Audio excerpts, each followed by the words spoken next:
కొంతమంది ఇది సేమియా కదా అని అంటారు. సేమియా వేరు, కట్టెఫీ వేరు. సేమియా కన్నా ఇది ఎక్కువ డైట్ చేసింది, ఇంకొద్దిగా సన్నగా ఉందన్నమాట.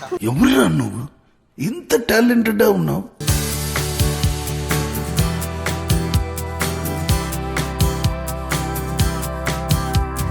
సో హర్షిత, మనం ఇప్పుడు ఏం ప్రిపేర్ చేస్తున్నాం? డిఓబి అంటే దుబాయ్ కునాఫా, ఓరియో అండ్ బిస్కాఫ్. ఓ, 3 ఫ్లేవర్స్ ఒకే కేక్ బౌల్ లో వస్తుంది. జనరల్ గా చాలా మందికి ఏంటిది జంక్ కదా అనే అభిప్రాయం ఉంటుంది.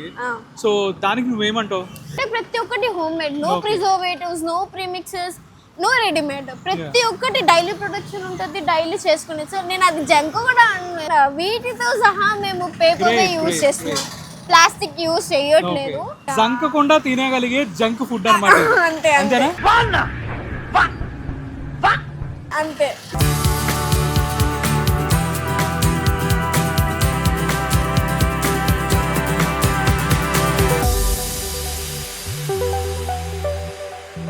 కొంతమంది ఇది సేమియా కదా అని అంటారు.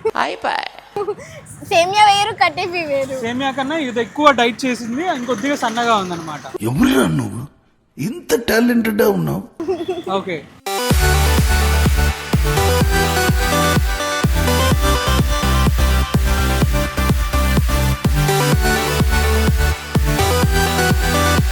దుబాయ్ కునాఫా, ఓరియో అండ్ బిస్కాఫ్, ఈ 3 కలిపి ఒక కేక్ బౌల్ లో ఉంటుంది. కొంతమంది కొంచెం డౌట్ గా ఉంటారు కదా, ఏది ట్రై చేద్దాం. అలా కాకుండా ఒకే బౌల్ లోనే 3 flavours, the most trending flavours taste చేసినట్టు ఉంటదని ఇది డిఓబి. ఏంటిది ప్రీమియం ఉంటది అనుకున్నప్పుడు మనకి ఎక్స్ట్రా బౌల్స్ అందుబాటులో ఉంటాయి.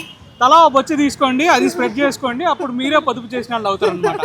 వాళ్ళని అయితే మాత్రం కష్టపెట్టకండి, ఎందుకంటే వాళ్ళు పెట్టిన ప్రైజింగ్ అయితే మాత్రం ది బెస్ట్ ప్రైజింగ్. బాగా చెప్పాం కదా, అంతే. మామూలుగా ఇచ్చి పడేయాలి.